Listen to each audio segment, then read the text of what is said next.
성경 말씀 골로새서 3장 1절에서 10절 말씀입니다. 그러므로 너희가 그리스도와 함께 다시 살리심을 받았으면 위의 것을 찾으라. 거기는 그리스도께서 하나님 우편에 앉아 계시느니라. 위의 것을 생각하고 땅의 것을 생각지 말라. 이는 너희가 죽었고 너희 생명이 그리스도와 함께 하나님 안에 감추었음이니라. 우리 생명이신 그리스도께서 나타나실 그때에 너희도 그와 함께 영광 중에 나타나리라. 그러므로 땅에 있는 지체를 죽이라. 곧 음란과 부정과 사욕과 악한 정욕과 탐심이니 탐심은 우상 숭배니라. 이것들을 인하여 하나님의 진노가 임하느니라. 너희도 전에 그 가운데 살 때에는 그 가운데서 행하였으나 이제는 너희가 이 모든 것을 벗어버리라.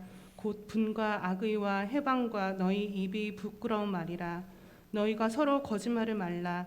옛 사람과 그 행위를 벗어버리고 새 사람을 입었으니 이는 자기를 창조하신 저의 형상을 쫓아 지식에게까지 새롭게 하심을 받는 자니라. 이는 하나님 말씀입니다. 하나님 감사합니다. 자리에 앉으시겠습니다. 주일 아침에 내리는 눈은 여러모로 좀 부담스럽습니다. 별로 안 와서, 많이 안 와서 그래도 다행이긴 한데, 오시는 길도 편치 않고 또 교회에 올라오시는 길도 그렇고 주변에도 좀 정돈을 해놔야 되기 때문에 눈 오는 주일 아침은 대단히 분주합니다. 그래도 한겨울에 내리는 눈은 왠지 삭막한 이 도시도 그렇고 겨울의 풍경들을 새하얗게 이렇게 덮어줘서 마치 새 옷을 입은 듯한 그런 모습을 가지고 있어서 또 그 나름대로 또 운치가 또 있죠. 오늘 우리가 함께 말씀 나눌 내용과 연관해서 보면 오늘 제목이 새 사람을 입었으니 라고 제목을 잡아왔습니다. 그러니까 흰 옷으로 덧입혀 주신, 그래서 하나님께서 깨끗하게 우리들의 삶 가운데 더해 주신 은혜와 마치 비슷한, 근데 좀 뭔가 좀 아쉬운, 왜냐하면 흰 눈은 정말 온 세상을 다 뒤덮지만 녹죠. 다 녹으면 그대로 다 드러나는 그런 관점에서 보면 가을의 단풍과 낙엽이 훨씬 더 우리들의 신앙의 여정들을 잘 설명을 해줍니다. 여러분, 계절 중에서 가을을 좋아하시는 분들은 뭐 여러 풍경이 있겠지만 단풍으로 변해가는 그 산세나 모양들을 보면 정말 아름답잖아요. 근데 그 단풍이 다 지고 나면 낙엽으로 이제 다 떨어져 나가죠. 그죠? 그 낙엽을 떨군다라고 하는 게 그냥 정말 운치 있고 멋있었던 그 단풍의 풍경들이 이제 다 소실되는구나라고 하는 그런 시선에서만이 아니라 그것이 가지고 있는 의미를 알게 되면 좀 더 생각이 깊어지게 됩니다. 무슨 얘기냐면 나무에게 있어서 나뭇잎은 생존에 있어서 절대적으로 필요한 그 역할을 하죠. 봄, 여름, 가을 낙엽이 되기 전까지 이파리는 그 나무가 생존하고 성장하는 데 있어서 절대적인 역할을 합니다. 말 그대로 생명 그 자체죠. 근데 이제 가을이 지나고 나서 겨울이 될 쯤 되어지면 그 생명처럼 여기는 나뭇잎들을 다 떨궈내요. 왜 떨구는지 아십니까? 살기 위해서 떨군다. 그 이파리를 다 가지고 겨울을 날 수 없으니까. 침엽수는 좀 다르겠지만 우리 주변에서 본 나무들은 그렇습니다. 그게 참 아이러니한 거예요. 살기 위해서 붙잡고 있었던, 그리고 정말 살렸던 그것이 어느 순간에는 살기 위해서 버려야 하는 것이 돼요. 그리고 그것을 버릴 때 살게 되고 그 삶이 다시금 또 다른 생명을 낳게 되는 그런 의미에서 낙엽은 오늘 아침 온 세상을 뒤엎은 눈으로 우리에게 새 옷을 입혀준 그 모습보다 훨씬 더 우리들의 신앙의 요정들을 잘 설명해 준다라는 생각이 듭니다. 오늘 우리가 골로새서 말씀은 배경이 골로새 교회를 위협한 아직 그 이단들로 인하여서 상당히 그 어떤 구체적인 어려움들에 빠지지는 않고 그런 위협에 노출되어 있음에 대한 것들을 염려하고 거기에 대한 것들을 대비하기 위한 편지로 보내진 서신이에요. 바울의 서신이거든요. 근데 골로새 교회는 바울이 세우지 않았어요. 근데 다 연결이 되어 있으니까 바울이 이제 골로새 교인들에게 그 당시 이단들은 뭐 가장 대표적인 게 율법주의자들, 가장 강력한 사실 어떤 대적들이었죠. 은혜로 구원받는 복음을 위협한, 은혜가 아닌 우리의 행위로서 구원을 이룰 수 있는 것처럼 예수를 얘기하고 하나님을 얘기하고 십자가를 얘기를 하는데도 불구하고 그것이 복음의 모습이 아닌 율법주의로, 그래서 전혀 구원과 상관없는 길들을 예수의 이름으로, 하나님의 이름으로 얼마든지 변개시킬 수 있었던 것이 율법주의자들의 모습들이었어요. 그들의 힘은 말씀을 지키지 않으면 하나님의 징계가 늘 도사리고 있었기 때문에 그 두려움으로, 그 공포로 이끌어가는 그 힘은 대단히 강력했습니다. 반면에 은혜는 값없이 주시는, 값싸서 주시는 것이 아니라 값으로 치를 수 없는 그 주님의 생명값으로 드려지는, 근데 그거 요구해서가 아니에요. 이미 알지도 못하던 그때에 그 생명으로 그 주신 그 십자가의 은혜가 우리로 하여금 하나님의 자녀가 되어, 그래서 내가 치룬 값이 하나도 없어서 값 없다고 표현하는, 값을 치르지 않았다고 표현하는 것을 자칫 오해하면 언제든지 내가 선택할 수 있고 언제든지 내가 포기할 수 있는 것처럼 그렇게 오해하죠. 그러니까 율법주의는 힘을 갖고 있어요. 두려움이라는 힘. 안 지키면 하나님께서 어떻게 해서든지 조정시켜 놓으실 거야 라고 하는. 여러분 그것으로 작동하면 주일날 모르겠어요. 제가 어제 저희 둘째가 그 저희 가족 단톡방에 무슨 그 유튜브에서 나온 그 링크를 걸어놨더라고 봤더니 어느 교회인데 방호복을 다 하얗게 입고 앞에서 사냥 인도하고 막 그 장면이 한 30초 정도 이렇게 올라와 있더라고요. 이게 뭔가 싶었어요. 보면서 한편 대단히 열심히 찬송을 하고 있는데 방호복을 입고 그렇게 열심히 찬송하는 모습이 왜 이렇게 안쓰러워 보이는지 모르겠어요. 그 교회가 가지고 있는 어떤 지향성이 뭔지를 알기 때문에 사실은 그렇기도 하겠지만 주 앞에 예배하는 그 예배의 자리가 그 성전에 와서 하나님을 온전히 예배하지 않으면 주께서 그 예배 받지 않으셔 라고 만약에 공포를 해버린다고 한다면 코로나가 되겠든 뭐가 됐든 어쨌든 꾸역꾸역 와서 이 자리를 메울 거란 말이에요. 그게 방호복이 됐든 뭐가 됐든 어쨌든 최대한 다 가리고서. 그런 면에서 보면 사람들은 은혜에 대해서는 대단히 소홀하게 반응할 수 있는 반면에 그런 율법적인 위협들 속에서는 대단히 두려워하면서도 거기에 끌려가는 경향들이 상당히 짙습니다. 그는 지금만이 아니라 이미 복음이 선포되었던 그때로부터 사실은 계속 존재해 왔어요. 그러니까 사도 바울이 가는 곳마다 은혜로 구원을 얻었습니다라고 선포하는데 그 사도 바울을 가장 크게 위협하고 계속 힘겹게 만들었던 이들이 바로 율법주의자들이. 그런 게 어딨냐? 율법이 이미 구약 때부터 존재해 왔었는데 하나님의 말씀 지켜온 그 모든 것들을 다 뒤엎고 어떻게 지키지 않아도 구원받을 수 있다고 얘기하느냐. 나름 설득력 있어 보이는, 그리고 그 한편에 도사리고 있는 그 두려움이라고 하는 그 강력함을 통해서 사도 바울이 사역하는 현장들을 상당히 위협했습니다. 그런 면에서 보면 이 골로새 교회도 사실은 그 위기에 딱 문턱 앞에 있는 거예요. 그것을 해결하기 위해서 바울이 선택했던 것은 두 가지. 복음에 대한 설명. 당신들이 어떻게 예수를 믿어 하나님의 자녀가 되었는지에 대한 것들을 다시금 확인해라 라고 하는 것.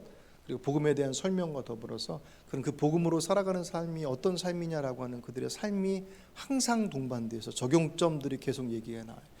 오늘 본문도 그렇고 뭐 로마서나 다른 편지들도 다 그런 패턴들입니다. 왜냐하면 신앙은 복음이라고 하는 어떤 구원의 교리를 아는 것이 아니라 그 구원의 교리 속에서 사라지는 삶이 동반되지 않으면 그 신앙은 신앙으로서의 본래의 모습들을 가질 수 없어요. 그래서 항상 삶에서 신앙의 고백이 이 고백을 가지고 있느냐, 오케이. 그렇다면 그 고백이 실제인지 네 삶 속에서 보여줘라고 하는 것이 바울의 편지의 가장 큰 골격입니다. 그걸 했기 때문에 오케이 넌 구원 받았어. 그것이 아니라 구원 받은 사람이니 그렇게 살아가는 거구나라고 하는 증거로서 확인하는 것을 우리가 보게 되죠. 근데 그 문제는 단지 이단들에 대해서 대처하기 위한 하나의 방편으로만이 아니라 우리들의 인생을 살아가면서 모든 문제들 앞에 사실은 해결해야 될 제일 첫 번째 그 모습들이에요. 그러니까 신앙적 종교적 내용 속에서 구원은 그렇게 이루는 것이 아니야 라고 얘기하는 율법주의자들을 대적하기 위해서만 복음의 말씀이 필요하고 복음으로 살아가는 삶이 이런 거야 라고 하는 것들을 교육하는 게 필요한 것이 아니라 그냥 우리 일상의 문제 속에서 만나는 그것이 사람과의 관계의 문제가 됐든 어떤 문제가 됐든 그 문제들을 풀어나가는 데 있어서 제일 먼저 확인해야 될 것이 뭐냐면 복음의 말씀이라는 거예요. 왜냐하면 복음은 결국 예수 그리스도의 십자가의 보혈, 그죠? 내가 죽을 수밖에 없는, 이미 영적으로는 죽어 있는데 그 영적으로 죽어 있는 우리를 구원하시기 위해서 성탄절에 주님께서 인간의 아이의 모습으로 오신 거잖아요. 오셔서 십자가에서 죽으심으로 우리들의 죄값을 대신 치루어 주셨죠. 그죠? 왜 꼭 예수를 믿어야지 구원받느냐? 우리들이 죄값을 해결할 수 있는 길이 내 생명을 주는 길밖에 없는데 생명은 하나밖에 없으니 그 생명 내놓으면 그냥 끝장이란 말이죠. 예수께서 십자가를 통해서 이루신 것이 바로 내 생명값으로 내놔야 될 그 값을 예수께서 대신 치르셨다라는 거예요. 플러스 그 모든 죄의 출발점이 어디로부터 출발했느냐? 결국 하나님의 주인 되심을 부정하는, 에덴 동산에 있는 모든 것들을 마음대로 할 수 있었던 아담에게 안 돼라고 유일하게 제재하셨던 것이 뭐였습니까? 선악과였습니다. 선악과의 기능은 선악과가 사과냐 배냐 무슨 과일이냐라고 하는 그것의 성분에 따라서 먹었으니 죄인이 됐다, 그것이 아니라 하나님의 말씀에 대한 부정이란 말이에요. 에덴 동산에 있는 모든 것들을 마음대로 할 수 있었어요. 그런데 선악과만은 먹을 수 없어요. 왜? 아담이 창조자가 아니라 아담은 피조물이거든요. 내 삶에 이 땅의 주인은 하나님이시다라고 하는 것에 대해서 아담이 착각할 수 있는 것을 방지해 놓은 것이 생명 선악과였습니다. 그것을 먹는 순간 아담은 할 수 없었던, 자신이 유일하게 해서는 안 되는 그것을 범함으로 모든 것을 할 수 있는 사람처럼 됐어요. 그게 죄의 본질입니다. 그러니 회복된다라는 것은 죄값으로 치러오는 생명값을 예수께서 대신 해결하신 것과 플러스 본래의 자리로 들어오니 하나님께서 내 삶의 주인 되심을 고백하는 그 고백이 그 안에서 이루어질 때 그가 하나님의 자녀 되었음을 성경이 약속하셨습니다. 그게 복음이에요. 왜 복음의 내용이 모든 문제들의 답이 되어지느냐? 모든 문제들의 근간은 결국은 무엇으로부터 출발하냐면 내가 주도하고자 하는 것으로부터 출발되어지는 것들이 모든 문제들의 뿌리들이기 때문에 그 죄가 법을 어기는 범법이 됐느냐, 아니면 법의 기준에 미치지 못한 그냥 우리들끼리의 불편한 모습들로서 그냥 그렇게 투닥투닥하다 말 것이냐라고 하는 그런 차원의 그 모든 것들 속에서 죄의 뿌리는 결국 내가 내 뜻이, 내 생각이, 내 계획이 그분의 것보다 앞섰을 때 나타나는 모든 현상들은 말이죠. 그렇기 때문에 우리들의 인생의 문제를 풀어가는 데 있어서 제일 중요한 것은 내가 어떤 사람인지 그것을 알 때 그것을 풀어가는 제일 중요한 것이 복음으로부터 정돈이 되어지고, 복음으로 정돈되어지면 내가 하나님의 자녀로서 어떻게 살아야 될지에 대한 그 방식의 내용들이 이러이러한 것들을 해야 돼라고 하는 그런 구체적인 내용들 이전에 하나님의 말씀을 따라 살아가는 삶이에요. 그분이 주인이시니까. 그것이 고백되어지고 누려질 때 그 안에 평화가 있고 자유가 있고 회복이 있는 것입니다.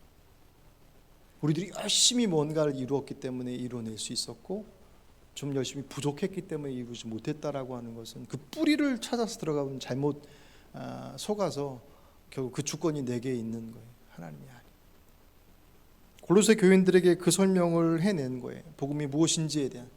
당신들이 무엇으로 구원받은 사람이냐? 그리스도 십자가의 은혜로 구원받았고 그분의 주권 앞에 너희들이 돌아온 존재, 하나님의 자녀됐다. 복음과 하나님의 자녀됨을 설명해주고 나서 그것이 설명되어지면 그 다음부터 걱정할 게 없단 말이죠. 하나님 내 아버지신데. 믿으십니까? 그 자유는 그 고백이 없이는 누릴 수가 없어요. 그 고백이 없으면 끊임없이 내가 행하는 그 어떤 것들이 얼만큼 완성되어야지 이룰 수 있을까라고 하는 그 잣대 속에서 끊임없이 갈등하게 됩니다. 어느 정도까지 해야지 내 기도가 응답되어지고 어느 정도까지 해야지 내 질병의 문제가 해결되어지며 어느 정도까지 내가 열심히 해야지 나의 그 모든 막혀져 있는 것들이 풀어질 수 있을까라고 하는 그것 속에서 벗어날 수 있는 사람이 누가 있어요? 하면 할수록 부족하게 느껴져요. 잘 나갈 때야 모르죠. 문제 없을 때야 다 잘 되는 것처럼 생각되었습니다.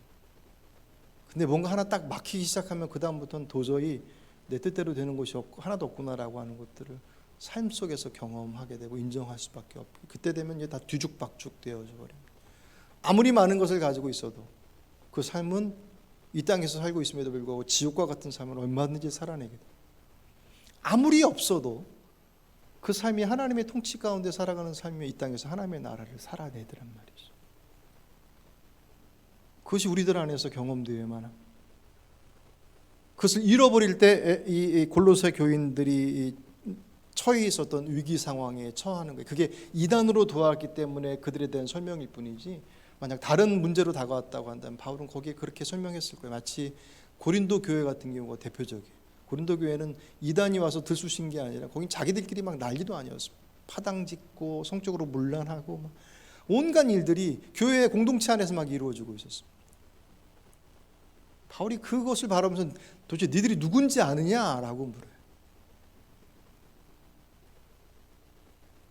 교인들끼리 소송이 붙어서 법정으로 가는 것을 붙잡아 놓고 바울이 뭐라고 그러냐면 차라리 그냥 속아줘라. 차라리 손해를 봐라. 왜냐하면 그 세상 법정이라고 하는 것은 나중에 주님 앞에 서게 되면 믿음의 사람들이 세상을 판단하게 될 것인데 오히려 믿음의 사람들이 세상 사람들 앞에 가지고 옳고 그름을 판단하게 해달라고 얘기하는 게 얼마나 부차하고 얼마나 창피한 일인 줄 아느냐. 교회 공동체에 얼마나 사람이 없으면 그 문제를 해결해 줄 사람이 없어서 법정으로까지 가냐.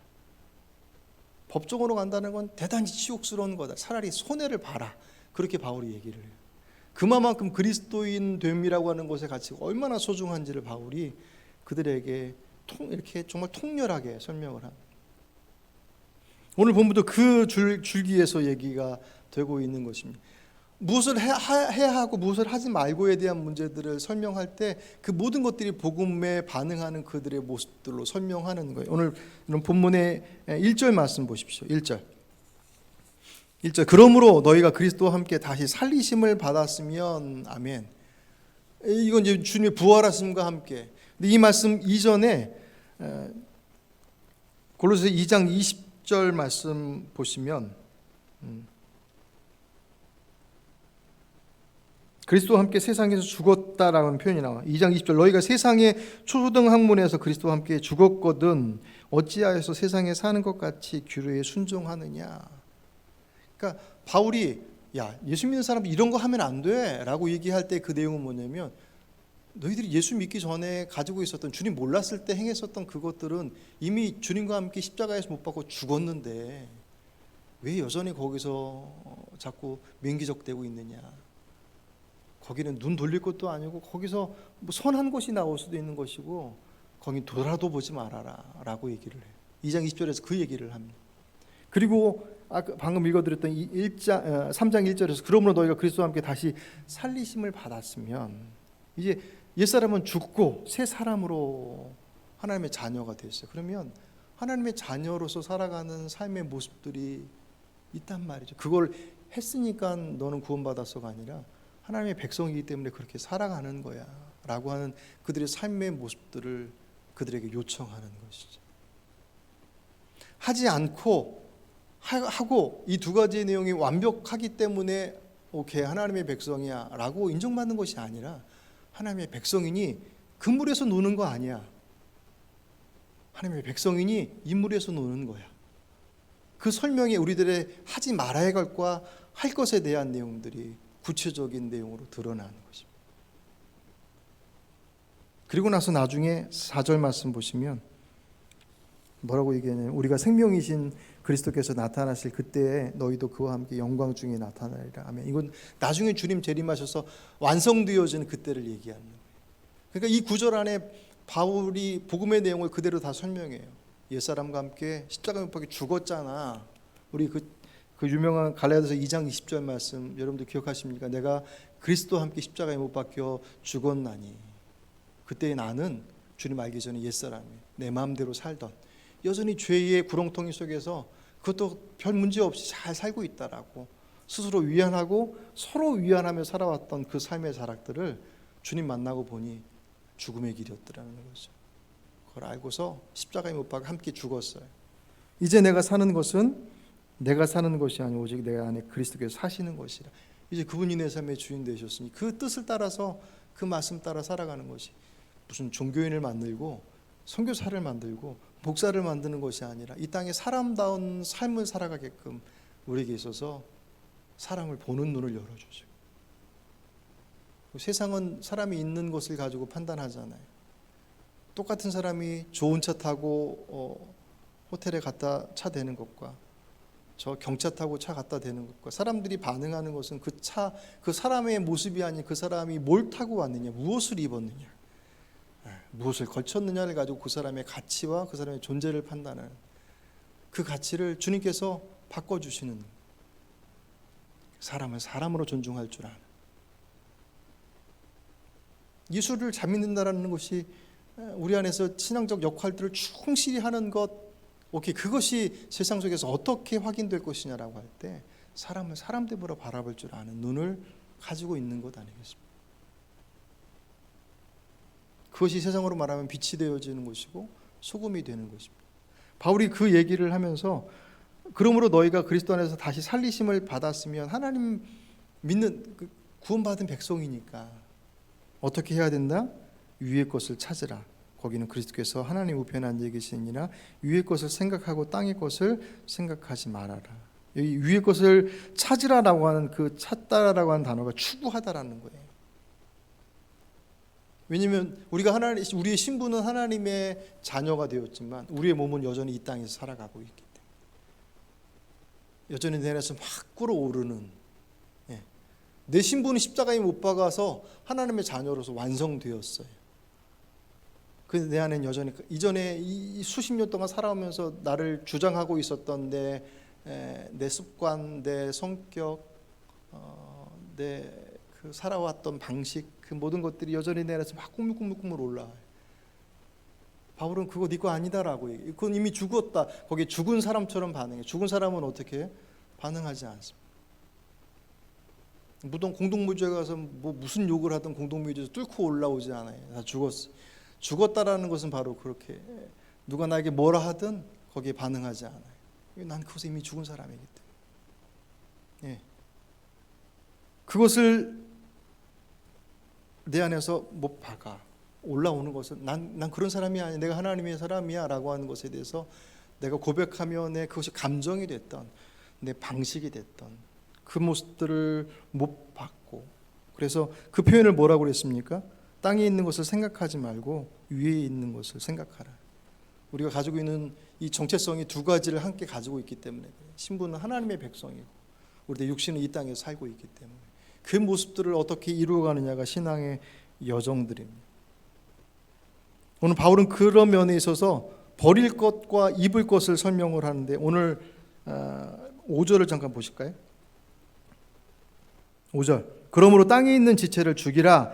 곧 음란과 부정과 사욕과 악한 정욕과 탐심이니 탐심은 우상 숭배이니라. 아멘. 7절도 이어서 보세요. 너희도 전에 그 가운데 살 때는 그 가운데서 행하였으나.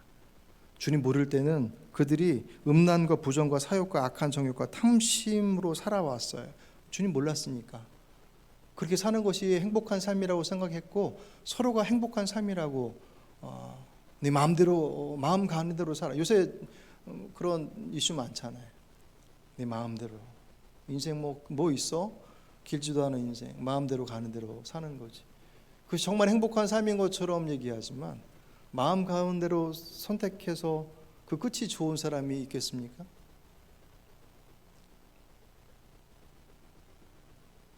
그것 옛사람으로서 가지고 있었던 것, 옛날에 너희들 그 가운데 살았었는데 지금 이제 거기에 속한 사람이 아니야. 강 건너왔잖아.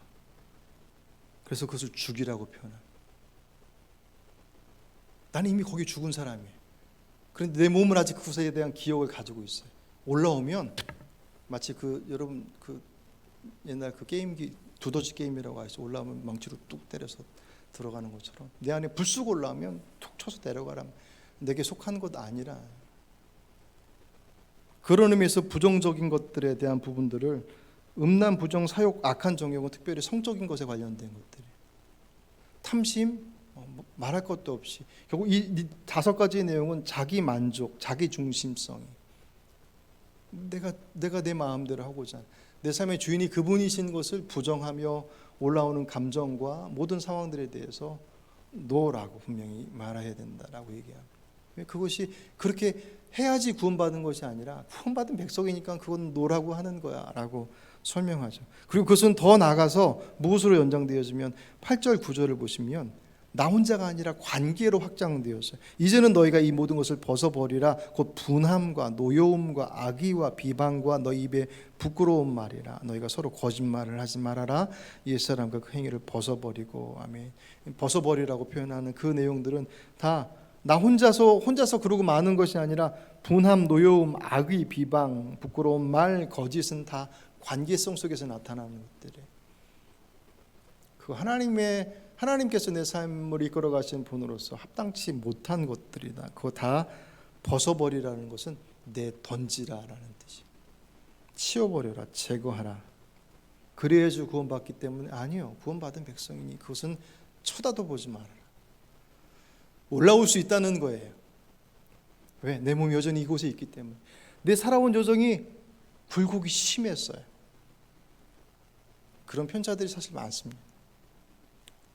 정말 은혜이죠. 그냥 평탄한 삶을 살았어요. 그 소중한지 몰랐어요. 그런데 다른 이들의 삶을 보니 그 삶이 너무 굴곡이 커요. 그곳에서 태어나고 싶은 사람이 누가 있겠습니까? 그죠? 태어나 보니 우리 집이 이랬어요. 우리 부모님이 이랬고 내 가족들이 그랬어요. 내가 선택한 건 아니지 않습니까? 그 삶의 여정 속에서 부대께 왔었던 그 속에서 내 안에 익숙하고 살고자 선택했던 그 주님 몰랐을 때의 방식들이 내 안에 아주 깊게 또아리를 틀고 있는 것, 어찌 보면 자연스러운 것이겠죠. 정말 은혜의 자리로 아니고선 그건 벗어날 수 없는 것들. 벗어났다고 해도 자꾸 꾸물꾸물 올라와요. 그때 내 던져버리라고 말씀합니다. 우리 거 아니니까. 거기서 멈추느냐? 벗는 이유는 입어야 하기 때문에. 아까 서두에 눈과 낙엽에 대해 말씀드렸지 않습니까? 눈은 다 덮는 것 같지만 결국 녹으면 그대로 다 드러나게 되어 있습니다. 우리의 거듭남은 그리스도인의 삶은 옛사람에 대한 부분들이 내 안에서 제거되어지는, 그래야지 새 사람의 모습으로서의 모습들이 온전해질 수 있어요. 목적은 버리는 것에 있지 않고 입는 것에 있어요. 입어야 하니 버리는, 맞지 않는 것이기 때문에. 그 입어야 될 것들을 뭐라고 표현했냐면 위의 것을 추구하라. 그래서 오늘 10절 보시면 새 사람을 입었으니 이는 자기를 창조하신 이 형상을 따라 지식에까지 새롭게 하심을 입은 자니라. 이건 조금 이제 이해하시기가 조금 어렵게 되는데 세 번역은 좀 쉽게 됐습니다. 새 사람을 입으십시오. 이 새 사람은 자기를 창조하신 분의 형상을 따라 끊임없이 새로워져서 참 지식에 이르게 됩니다. 아멘. 뭐냐면 우리들의 믿음이 날마다 자라간다는 온전함에까지 하나님의 자녀 되었음을 고백하고 내가 하나님께 속해 있음에 대한 것들을 알아가는 그 모습들이 말씀을 통해서 점점 더 성숙되어지고 더 깊어져 간다라고 하는 것을 얘기합니다. 뭐가 우선이냐라고 할 때 벗어버리는 것, 내버리는 것 다음에 입는 것이겠지만 중심은 입는 것에 있어요. 무엇을 입으라고 얘기해요? 오늘 12절, 13절 같이 보실까요? 12절, 13절에 있습니다. 그러므로 너희는 하나님이 택하사 거룩하고 사랑받은 자처럼 긍휼과 자비와 겸손과 온유와 오래 참음을 옷 입고 누가 누구에게 불만이 있거든 서로 용납하여 피차 용서하되 주께서 너희를 용서하신 것 같이 너희도 그리하고. 아멘. 여기도 마찬가지예요. 아까 시작할 때 1절 말씀에서 뭐라고 시작했습니까? 그럼 너희가 그리스도와 함께 다시 살리심을 받았으면, 하나님께 속해 있으면, 구원 받았으면 이거 벗어버리는 거야 라고 얘기하고서 입을 때 다시금 12절에서 너희 하나님이 택하사 거룩하고 사랑받은 자처럼, 내가 택한 게 아니라 주님께서 택하셨다고. 우리의 부족하고 연약함에도 불구하고 우리를 거룩하다라고 표현하신 것은 우리가 그분에 덧입혀졌기 때문에 거룩해져 가고 있어요. 그럼 우리는 사랑받은 자라고 얘기합니다. 사랑받은 자처럼 뭐 하라고요? 긍휼과 자비와 겸손과 온유와 오래 참음으로 옷을 입고 누구에게 불만이 있거든 서로 용납하고 피차 용서하라. 용납하는 것은 인정하는 거예요. 기다려주는. 왜 저래? 사정이 있겠지. 용서는 그것으로부터 깨끗하게. 용납과 용서, 피차 용납하고 서로 용납하고 피차 용서하라. 여기 단서를 뒀어요. 그 뒤에 뭐라고요? 주께서 너희를 용서하신 것처럼. 그런 말 있잖아요. 용서는 하되 기억을 하라. 그러지 말라는 거예요. 주님께서 우리를 용서하셨듯이 피차 용납하고 서로 용납하고 피차 용서하라. 그것이 하나님께서 내 삶을 이끌어 가시는 삶의 이 땅에서 살아가는 삶의 방식들이 잘 안 돼. 오케이. 잘 안 될 수 있지만 그것이 내가 살아가는 이 땅의 삶의 모습들이야. 그렇게 살아가기를 추구해야 돼. 그래야지 구원받을 수 있으니까? 아니요. 구원받은 백성이니 그렇게 살아가는 것이. 율법은 끊임없이 우리에게 두려움으로 우리를 움직이려 하지만 복음은 우리에게 은혜로부터 반응하라고 말씀하십니다. 그러니 단서처럼 얘기하고 있는 1절과 12절에 너희가 택함 받았으니 너희가 주께 속했으니라고 하는 그것은 시작하는 그냥 시작의 어구가 아니라 가장 중요한 기준이 돼요. 거꾸로 얘기하면 죄의 백성이 되었음에 대한 고백이 분명하지 못하면 그 뒤쪽의 내용들은 힘을 갖지 못해요.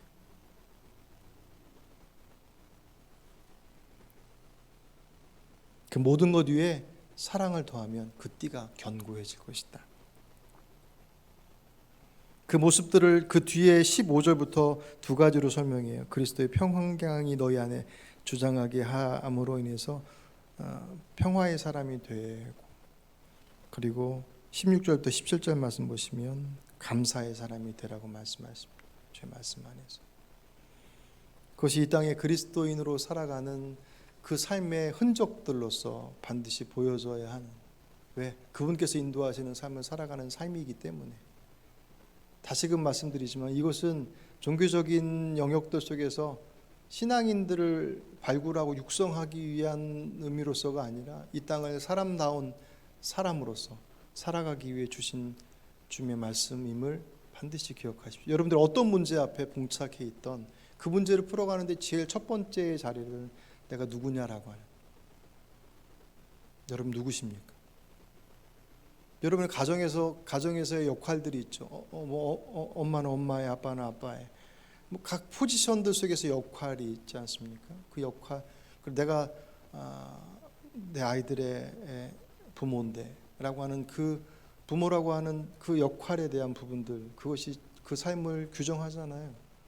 무엇을 해야 되고 하지 말아야 되고 할 것들에 대해서 내가 그리스도 하나님의 자녀 되었음이라고 하는 정체성의 고백들은 그 어떤 것보다도 중요합니다. 그것이 내 삶을 규정하는 것뿐만 아니라 그로부터 내 모든 삶의 능력들이 더해지기 때문에 내가 해서 되는 게 아니라 그분으로 이루어지는 것입니다. 2021년을 보내고 2022년, 여러분 올해는 어떤 소망과 기대와 계획을 가지고 계십니까? 아까 일부 예배 때 물어봤더니 고개를 절레절레 하더라고요. 살기도 바빠 죽겠는데 올해 어떻게 코로나가 어떻게 가려나. 코로나가 해결되면 마치 천국이 올 것처럼 생각되어지지만 여러분 가만히 생각해 보면 2021년 12월 31일과 2022년 1월 1일이 다른 날입니까? 뭐 해가 동쪽에 떴다가 서쪽에 뜨고 뭐 그런 물리적 변화가 있지 않죠. 똑같은 날들입니다. 그렇게 보면 하나님께서 우리에게 뭔가를 다시금 조정할 수 있는 기회를 주시는 것들이 바로 그런 매듭들이에요. 작게는 일주일, 지난주에 못했던 것들 이번 주는 꼭 해야지 라고 하는 다짐의 끈이 되잖아요. 그게 뭐라고? 한 달의 끈, 매듭이라고 하는 것도 마찬가지로 이분들이 잘 못했어요. 그러면 다음 달에는 꼭 반드시 이루어야지 라고 하는 그 똑같은 날들의 연속임에도 불구하고 그 날들을 7일로 30일로 1년으로 딱 끊어놓고 나니 전혀 똑같은 날임에도 불구하고 전혀 다른 날인 것처럼 작년에 못했던 거 올해는 반드시 해야지 라고 하는 그런 의미 속에서 그 법 제정에 사람이 했겠지만 그것에 대한 섭리는 하나님께서 우리에게 허락하신 기회이겠죠. 2022년을 여러분에게 허락하신 주님의 기회를 헛되이 낭비하지 마십시오. 무엇을 계획하셨습니까? 여러분 그 계획 안에는 오늘 본문에서 말씀받은 위의 것을 추구하라라고 하는 것들이 자리하고 있습니까? 위의 것을 추구하라라고 하는 것은 문제를 해결하기 위한 방편으로서 헤쳐나가야 될 어떤 순간적인 지엽적인 문제가 아니라 우리의 주님 부르시는 그날까지 이 땅을 살아가면서 누려야 될 그 풍성함이 그 위의 것을 추구함이 다 들어가 있는 주님을 찾음이 문제를 해결하기 위함만을 넘어서서 그분께서 우리에게 주시고자 하시는 그 있잖아요. 자식이 부모를 찾는데 맨날 문제만 생기면 가서 아버지 어떻게 해요? 이거 어떻게 해결해 주세요? 맨날 그러고 찾아가는 자식과 문제가 아니라 그 아버지와 더 좋은 관계를 이루기 위해서 찾아가는 자녀가 있으면 그 두 자녀의 모습이 똑같은 자녀이겠지만 그 삶은 전혀 다를 수밖에 없지 않겠습니까?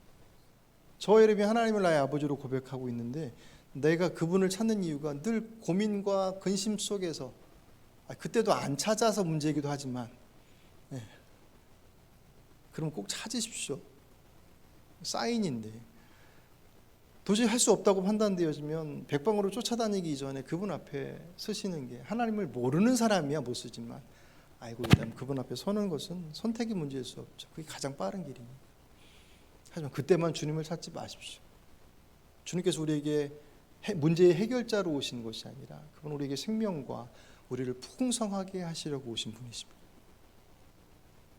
여러분의 눈을 확 넓혀서 문제 가운데 계신 분이 아닌 그것을 뛰어넘어서 내 삶의 여정 속에서 늘 동행하시며 가장 온전한 길로 인도하실 주님을 바라보시길 바랍니다. 추구하셔야 합니다. 계획 속에 그분의 위의 것을 추구하고 찾으라고 하시는 것이 반드시 들어가셔야 합니다. 뭐가 있겠습니까? 뭐 뻔하죠 뭐. 여러분의 그 계획 속에 여러분의 신앙의 여정들이 더욱더 단단해지고 견고해지기 위한 계획들이 안에 들어가 있습니다. 올해는 꼭 성경 일독해야지.